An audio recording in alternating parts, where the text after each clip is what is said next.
Richard Morecroft. Now, be very careful as we begin our journey into the puzzle forest. It is filled with howling words, snarling sums, and most frightening of all, random letters and numbers. But here to help you get through in one piece, the fearless Lily Serna. Hi, Richard. Lily, do you actually have fears? Well, I don't really have any phobias, but I do have this weird thing that whenever I'm stressed, I have dreams about wild animals without fail. What sort of wild animals? Everything from lions and tigers and bears and sharks and dogs. Yeah. So, like, if you, for example, don't necessarily know that you're stressed and you go to sleep, you can find out whether you're stressed or not. It's a good indicator, yeah. Whoa, sound like wild animal dreams. Welcome, Lily. Thank you. And the valiant David Astle. Thank you. Now, do you have any phobias or anything like that? Well, I do, in fact. I have absolute dread, in fact, it is a phobia, of antique furniture. Antique furniture? That does sound quite worrying. How does that manifest itself? Well, it's in particular to Louis XIV chaise lounge.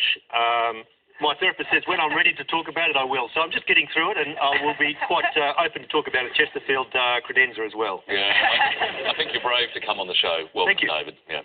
And moving bravely forward, our contestants, starting with our carryover champion, mathematician Norm Doe. Welcome back, Norm. Now, we were talking actually at the end of the show last night, we were mentioning that little bit of rivalry that you and Lily had between applied maths and pure maths, but we've never really quite established what the difference between those two types are. Can you give us a quick summary? Sure thing. I'd say, in short, pure mathematics is more abstract and is motivated by ideas, whereas applied mathematics is mathematics in the field, which is motivated by real-world problems. Despite the gentle rivalry, the actual division between the two is sort of nebulous. Well, you certainly apply your pure maths to the problems on letters and numbers because you were cracking them beautifully last night. Welcome back. And tonight's challenger is product manager Casey Duggan. Hello, Casey. Hello. Now, we were talking about wild animals and being out in the forest. You have actually been out in the wild with bears. Mm-hmm. What happened there?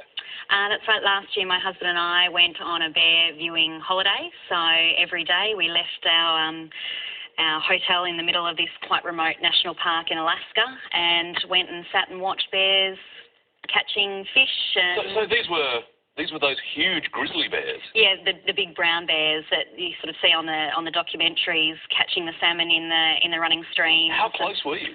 At times, just within a couple of metres.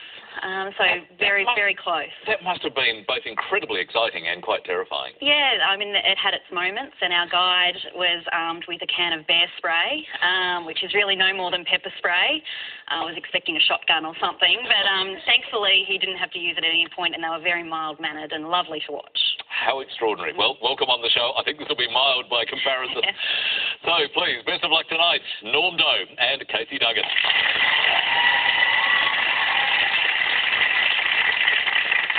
Springing into action now with our letters game tonight, and of course the longest word gets the points. Norm, take us away.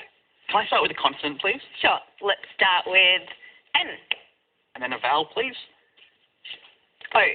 And then a consonant? F. Another vowel? E. A consonant, please? S. A vowel? O. Another consonant? R. One more consonant, please? M. And let's finish with a vowel, please. And last letter, A. First thinking time.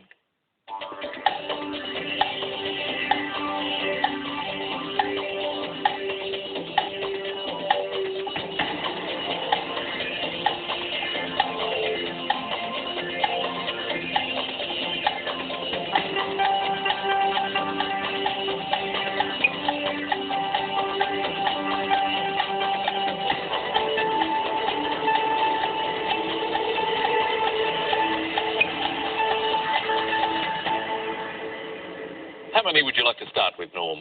I have a 7, Richard. 7 is good. Casey? I also have a 7. Let's hear yours, please. Mooners. Mooners, okay. And Norm? I also have mooners. Well, We have a pair of mooners, David. What do you think about that? In anticipation, Richard, I have dived straight to moon, looking for mooner. Now, to moon is actually to be morose, to sulk. But mooner is not listed. So I cannot accept either contestant's suggestion.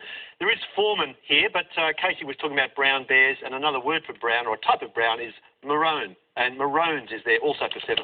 Very nice. Bad luck to Norman Casey, though. No score.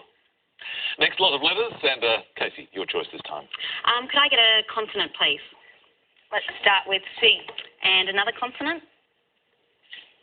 L. And a vowel? E. And another vowel, please? I. And I'll have a consonant, please? R. And another consonant? D. And a vowel? E. Consonant? W. And I will have a vowel, please. And last letter, U. 30 seconds on the clock.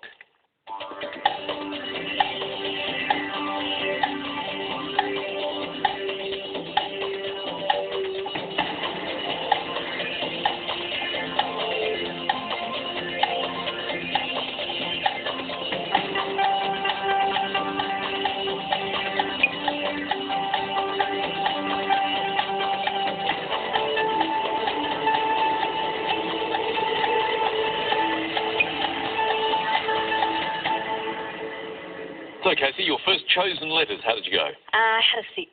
And you, Norm? I have 6 as well. Let's begin there. I have curled. And yours, Casey? Wilder, keeping with the theme. Absolutely. That's a very nice continuity, David. And a bonus point for you, Casey, keeping with the theme. Well done. Wilder and curled, lovely 6s. Now, sometimes this can be a very frustrating game. Mooner is not allowed. However, a wielder, one who wields, such as power or a dictionary, is perfectly fine for 7. Well found, David. That's the name of the game, though. 6 each. Norman Casey.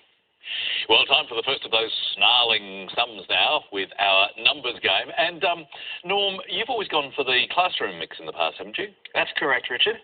And again? I'll do it again. 1 large and 5 small, please, Lily. Thanks, Norm. 1 large and 5 small. And starting with the smalls, 10, 8, 6, 5, 8, and the large is 50. And the target to reach is 889. Can we get there?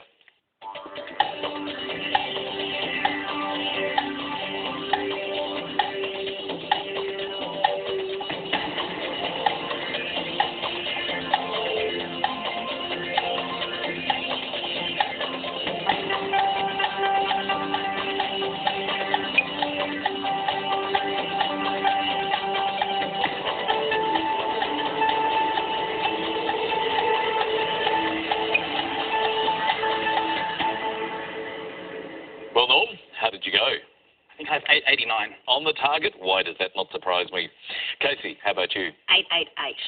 888, lovely number, but just 1 off, unfortunately. So, Norm, tell us your method. So I start off with 10 plus 8 for 18. 10 plus 8 is 18. And multiply that by 50 to give 900. 5 and 50 is 900. Then I subtracted 5 Take away the 5. and subtracted 6 again. Take away the 6. 889. 889. Well done. So those correct routes. Good work from Norm there, Lily. Any variations on the theme? No, I used exactly the same method. You are thinking alike, you two. You know, applied, pure, just coming together and forming a team. Very nice work. Well done, Norm. Another 10 points. So Casey's on 6. Norm is on 16. As we go to our first break, your first word mix. Golf, leap. And the clue this time, hoist your answer up and see what happens. Back shortly.